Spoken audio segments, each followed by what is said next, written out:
What are some green flags in a relationship? A few weeks ago I was nannying a girl and my boyfriend came over to help make dinner. While we were eating, she dropped her bowl and it shattered, so I freaked out and ran to the kitchen to get paper towels. Without even being asked, he cleaned up the shards of bowl and got her out of her chair and to the carpet so she wouldn't cut her bare feet and had her go upstairs to change clothes so the food wouldn't stain. I've never seen him take charge of a situation like that, and I found myself just watching him and thinking, this is amazing. He's so good under pressure, which I'm not. It proved to me that his caring isn't an act, it's him. Plus, he's gonna be a great dad, that much is pretty clear. If something comes up and you have to cancel, they're understanding. If it's a once in a blue moon type thing. If someone's cancelling every date you have, that should be a red flag for you, not them. Also taking you into consideration when buying major things. When we were like 6 months into dating, my SO was buying new furniture for the living room and asked me a million questions about what I thought. I pointed out it was his money and his house, so it was up to him. He made it very clear it was basically something we would be living on for the next several years, so it mattered what I thought it should look like, and I should have just as much say as picking it out. I ended up getting to pick most of it out because my opinion was so important to him and he trusted my taste. Finding ways to help you get through tough experiences in life. Example, my father passed away a few days before Christmas when I was a teenager. Since then, I've had a hard time enjoying that time of year, even in the presence of family. Years later, my girlfriend decorated my apartment while I was at work with Christmas stuff and surprised me when I came home. When I asked her why she did it, she said that she knew this time of year was difficult for me and thought that doing this would help me with the grieving process and to get back into the spirit of Christmas. She's now my fiance and I couldn't be more happy. 1. Early on a month or two in, we had an issue that could have blown up. We talked openly and honestly. Mad resolved it by talking. Crazy. I came from a crappy marriage, and so did she, with fighting and lies. 3 years later we are honest, open and talk about what bothers us and work together, even through some brutal stuff. 2. I'm super cheesy. She always laughs. 3. She loves my kids unconditionally as I do hers. 4. Trees. We love plants and trees. We met later in life going back to school. Odd common interests. We spend hours in the forest hiding plants and bugs. Geeking out together was the most amazing green flag. 5. Sex. Compatible, honest, open, naughty, a little freak in both of you comes out. 6. Acknowledging your baggage and shortcomings. She knows hers, I know mine. Own that shit and work on that crap. 7. She listens to hear and understand, not to reply. She tries to hear where I'm coming from, and it makes me want to do the same. 8. She's a hot 5 feet 11 blonde. That is a total green flag. Maybe even a checkered flag. Not agreeing on everything, but still having balanced discussions about it. I've been in a relationship where disagreements ended in stupid squabbles, and I've been in a relationship where we agreed on literally everything, so when we did have issues, we didn't know how to fight. My current boyfriend and I agree on a lot of things, but the few times we do disagree, we have balances debates. Because of this, the times I've done something crappy or he accidentally says something too far, we are able to discuss it no problem. It's such a relief. Also the times you both die from laughter over stupid things one of you did.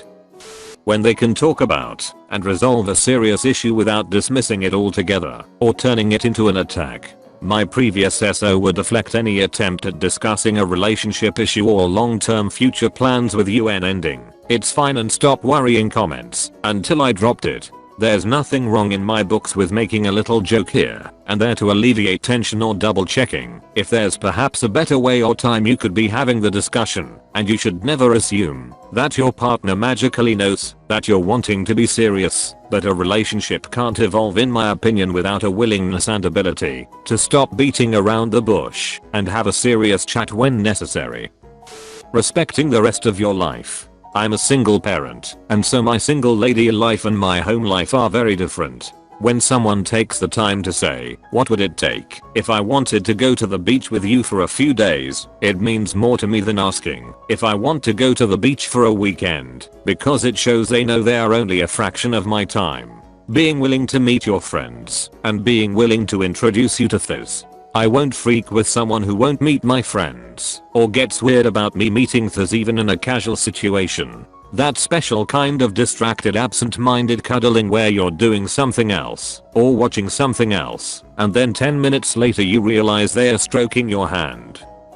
When you have a relationship difficulty but you both address it as us against the problem as opposed to me versus you. Always asking about you, wanting to include you in their life/meet their friends, following through in small promises.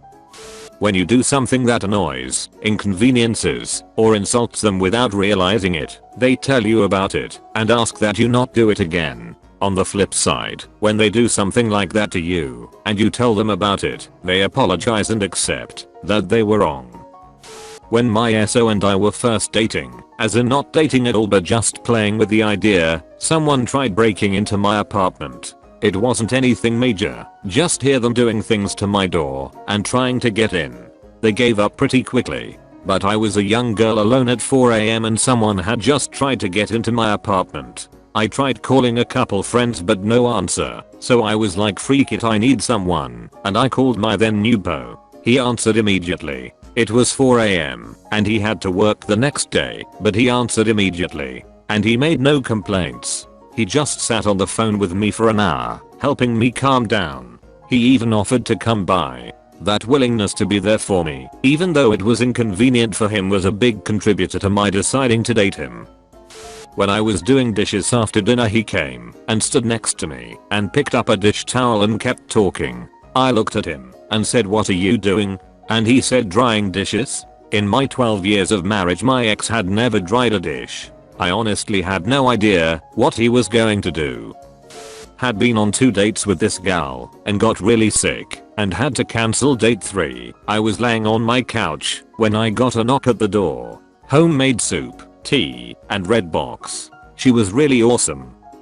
My husband falls asleep very quickly. I don't. One night in the early days of our relationship, he was asleep on his back and I was awake on my side, facing towards him. All of a sudden he rests his elbow hard on my hip and puts his hand up with his palm facing out, like maybe he was waving hi to someone in a dream or something like that. But his elbow really hurt in my hip, so I had to wake him up to get him to stop. I asked, "Did you wave hello to someone in a dream?" "No," he replied, "I was airbending." The fact that he felt comfortable enough with me that early in our relationship to tell me he was airbending in a dream was a big green neon sign to me. The first time I went over to my wife's house, she started by warning me that her dog was adopted from a shelter and is usually pretty skittish or even aggressive around men for some reason. Dog was in my lap trying to lick me before the sentence was finished. I think that won me lots of points. When I met my boyfriend, one of the first times we hung out, we had to go somewhere. We stopped at the auto supply store to pick something up. He noticed an elderly man with a purple heart on his hat struggling to put oil in his car. Not even a second passed. He stepped up, told the man to take a seat in his car, put the oil in, and sat beside him and spoke with him for about 10 minutes. The man then tried to offer money, but my future boyfriend told him he didn't want or need it, and the opportunity to speak with him was enough. He's always been very kind, gentle, polite, and respectful, never asking for anything in return. When you see people putting others first, it leaves a mark on who they are as a person. It's surely a green flag. He spoils me rotten and does little things regularly to show he cares. Of course, I do the same in return. My current SO really impressed me one of the first times we found ourselves in a mild conflict. It went something like this. Me, "Hey, you seem kind of upset about something. Is everything okay?" To be honest, I'm a little annoyed with you, but I'm still trying to process it out in my mind before I feel comfortable talking about it. Can we check back in an hour or 2? Me, "Oh, yeah, of course. I mean, thanks for being honest with me." Sure. I mean, it's not really fair for me to say I'm fine when I'm not, but I just need a little more space before we pick it up again. I shouldn't have to be amazed when adults communicate maturely, but compared to my past partners this exchange was so incredibly refreshing. It was just one green flag out of many, and whenever we argue, it's very respectful and focused on the issue or the action, and not the person. When they help you out, when you're sick and genuinely care about your well-being. I remember one day with an ex, and we were getting it on in the shower, then I got sick, later found out it was from food poisoning, and started vomiting vehemently. There I was, bent over the toilet puking my brains out naked with her patting my back and just being there for me. I ended up getting pretty sick, yet she called into her work and said she couldn't make it and stayed with me the whole day, giving cuddles and making soup for my sick ass. She took care of my cat and even spent the night to make sure nothing happened. That was a little overboard, of course, nothing bad was going to happen, yet she cared tremendously about how I was feeling and made sure I was alright. She was one of those people who will constantly check up on you, no matter how little the problem, because she actually cared. Other girls I dated, I know they wouldn't have stayed with me, and I doubt they could have kept a relationship going after seeing me puking naked with a raging boner. She was a really great person. I was with a girl for 3 years. When we slept together she would wake me up every time my snoring woke her up. We eventually broke up, and I started dating my current girlfriend a few months after. Within the second week or so of dating she wanted me to sleep over. I was embarrassed because of how it was with my ex, so I warned her of my snoring. The next day she wanted to show me something she bought. Earplugs. That was my green flag. Effort even for little stupid things. When I met my wife I brought her a flower for our first real date. Hid it in my bag and surprised her with it. Without missing a beat she reached into her bag and presented me with the present too. Chapstick. Half-used chapstick. She had nothing and still went for it anyway. I like long running gags and puns that lead into more puns and on and on. My wife is horrible at this kind of thing, but she always tries, and it is always just the worst. Quite endearing. And don't discount joy. When I proposed I had to wait 5 minutes for an answer because she couldn't talk. She just laughed and smiled and laughed and hugged and laughed and tried the ring on and laughed. That she would say yes was already a given, but when the time came it was such a surprise and a shock that she couldn't stop laughing. To this day, whenever things go better than expected she responds with joy that lasts for a very long time. It is such a pleasure to be around someone that is genuinely thankful, grateful, giving and loving.